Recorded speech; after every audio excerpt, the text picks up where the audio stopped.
The streets are quiet and shops closed as security officers enforced a one-week closure of the Onitsha main market by Governor Soludo. The governor's order followed the traders' refusal to defy the IPOB directive to stay at home on Mondays, which the state government says is hurting the local economy. Going forward, any Monday, any shop that is not open will be locked for 1 week. And let me tell you this. As I'm speaking to you now, when I finish this whole market and all the adjoining these things will be locked down for the whole of this week. There will be no market anywhere here. Are you hearing me? Each Monday will come and inspect. If people are not in their respective shops, it will be shut down again. Traders are counting their losses, citing security concerns and safety as reasons for observing the sit-at-home order. Some question the closure, appealing for dialogue to resolve the issue so they could reopen their businesses. We don't even think of masses. You don't even think of Anambra in hearts. Yes, of course. You don't even think of Anambra in hearts. If you're thinking of Anambra in hearts, you will not be doing all this. And today, you will not even do that. Okay. You understand? So everybody is hungry. He knows. I know this will not hold. It's only today. From tomorrow, I don't know what will be happen because many people paying school fee, many people paying rentage, many people have their many business they are doing. Then you just all of a sudden like that, you stop people because you what? Because you are governor. To shut down the whole market because people that are paying you tax, paying shop rents, they fail to open on Monday. They don't want to open on Monday because of insecurity. You decided to lock down their shops.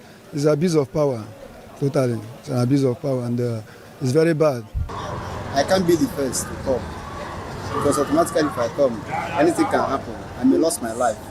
So since others are not coming, there's nothing I can do about it because there's no security. You can't just tell us to open on Monday and no security. Anything can happen. Fellow Nigerians, hey, no be small matter plenty. Now, so Governor Soludo come carry in 2 left leg, come go on Onitsha market. Go, they tell the people, say, if they observe Monday sit at home again, he say, he go close down the market. Not be smart, Now, so Anambra people come and say, for waiting, sit at home when we don't they observe, when we don't they enjoy. Every Monday with their house, you want to stop her for waiting. Now, so protest can start. They come begin they sing go, Nnamdi Kanu is another savior. Not be small matter protest. Even today, self protest today. The protest, it don't they large, it don't they big, it don't enter second day. Nah, traders don't join. Residents don't join. They don't block Onitsha head bridge. Not be smart, They said this shutdown, this protest, go continue. I wanna see the matter. Make we watch this video and see if wetin Soludo do right or they wrong. My people, make una watch that to the end. My advice for Governor Soludo is go and open that market. It's not needed. I know, Governor Soludo, a lot of people will be telling you around you that if you open that market, it will look as though you have bulked the pressure and everything. Don't listen to them.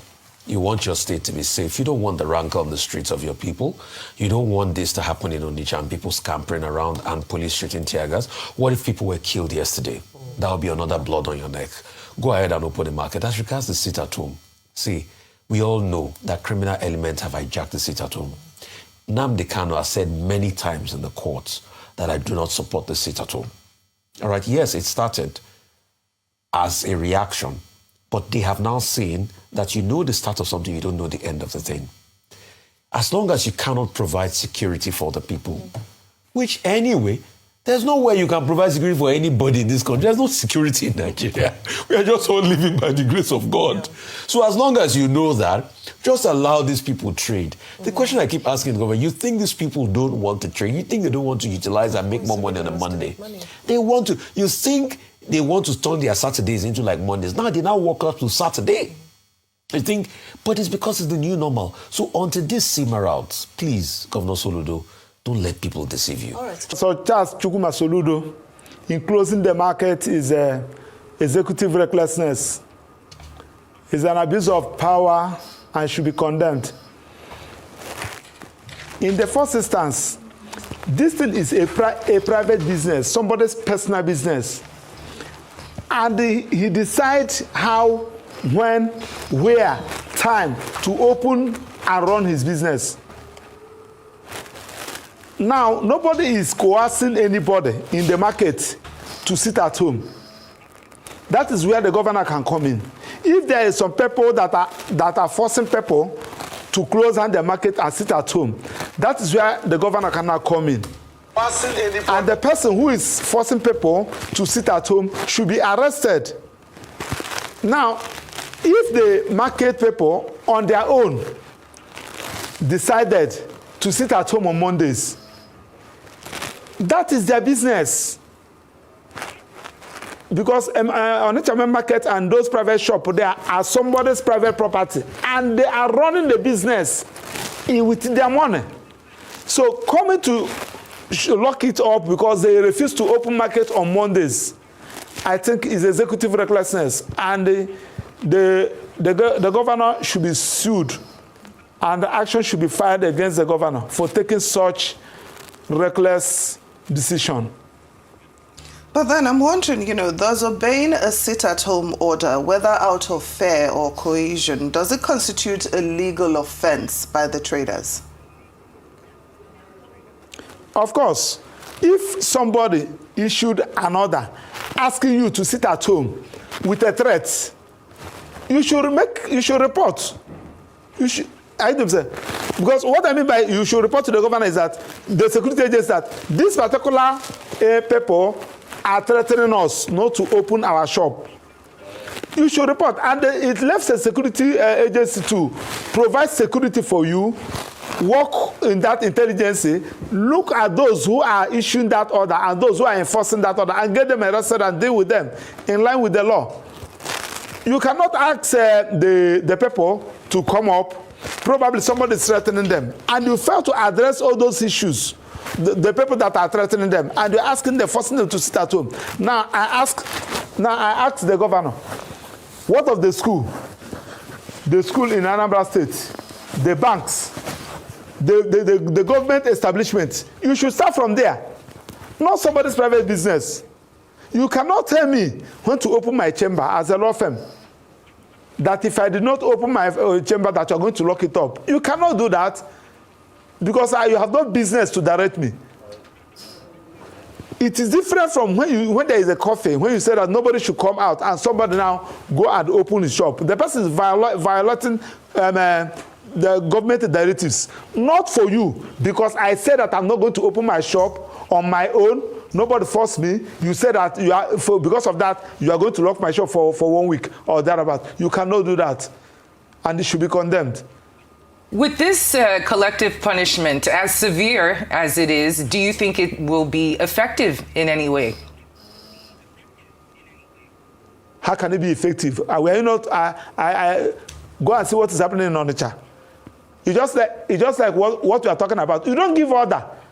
You don't give directives that cannot be complied with. We are just from National Industrial Court now, where the court has ordered workers to go back to work.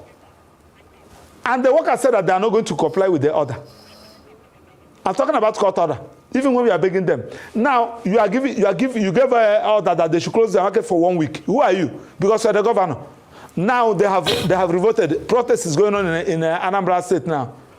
All this has to do with the dialogue. If you want to stop it, you call the management, you appeal to them, you give them assurance. You talk to the banks in Anambra, you talk to other establishments there, telling them the reason why they should come out. It's dialogue. It's talking to them, addressing, telling the government to comply.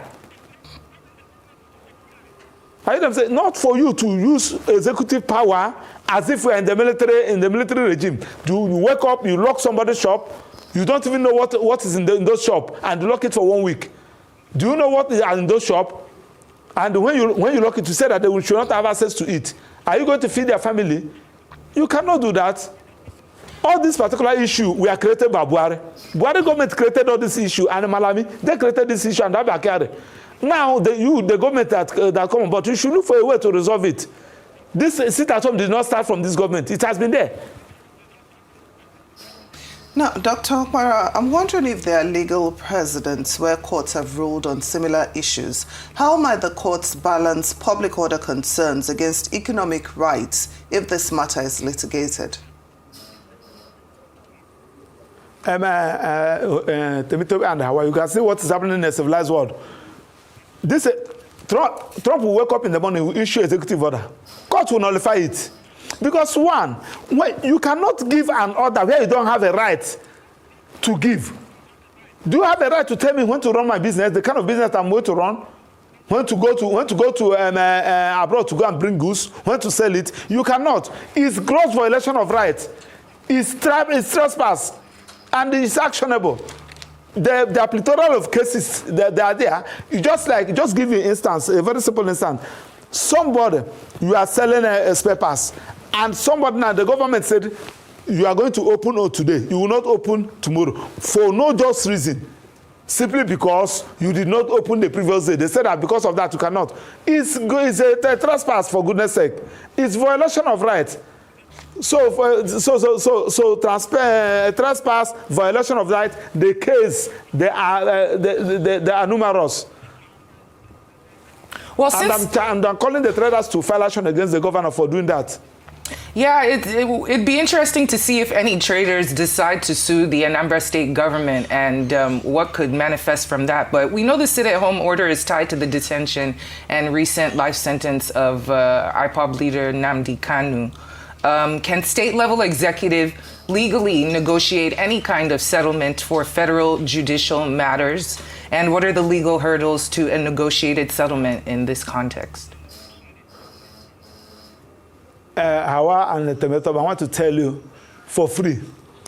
I'm a lawyer representing Nnamdi Kanu. The Igbos love Nnamdi Kanu. The Igbos, they love him. When I'm talking about the Igbos, I'm talking about over 90%. They have respect for him. Now, the best way to handle all these issues is that for the government to look for a way to release Nnamdi Kanu. That is the naked truth. Forget about what you are reading in social media. I can tell you for free. These people love Nnamdi Kanu. You see what happened in the main market today? What are they singing? What you see the song they are singing? They were singing there. They are praising Nnamdi Kanu even in the face of his trial, even in the face of his persecution, even the face where he's been detained. They still have respect for him. So let the governor call his co-governors. Let them meet the president. Let the president order that Nnamdi Kanu should be released, and he should be allowed to exercise his right for a right of agitation, and address all those issues that gave rise to this agitation. So how can the state assert authority while avoiding actions that punish citizens for circumstances beyond their control? Dialogue. Call the traders leaders, call the stakeholders, continue to talk to them, continue to dialogue with them. Let them tell you the reason, because I'm telling you for free that majority of sit at home you are seeing in the southeast. Nobody's forcing them. Some people on their own say that this is my own something that I will be doing to show my solidarity to agitation of Nnamdi Kanu. I can tell you for free. Forget about what government is telling you. These are the issues on ground. So continue to tell them what you are doing for Nnamdi Kanu to be released. They will listen to you. All this issue of Peter Mba of Anambra State tried it. He did not succeed. When we have an NBA conference in Anambra State, I challenged him. He told me that Maxwell, I know that you are a lawyer. Can I force somebody to stop somebody from opening? Can I ask force somebody to open his shop? Where I said yes, you can. You don't have a right. That is the position. So the point I am making is that Governor Soludo has no right to do that by force. Let him use dialogue. Let him continue to talk to them. Let him continue to appeal to them. Not only traders, banks, and some other business in Anambra, in particular, and the Southeast in general. That is the only way to resolve this thing. If you are telling them that you're going, I'm assuring that some people even said, if that is the case, I'm ready to lock my shop for complete 1 year because of Nnamdi Kanu. Yes, I know some people who can do that.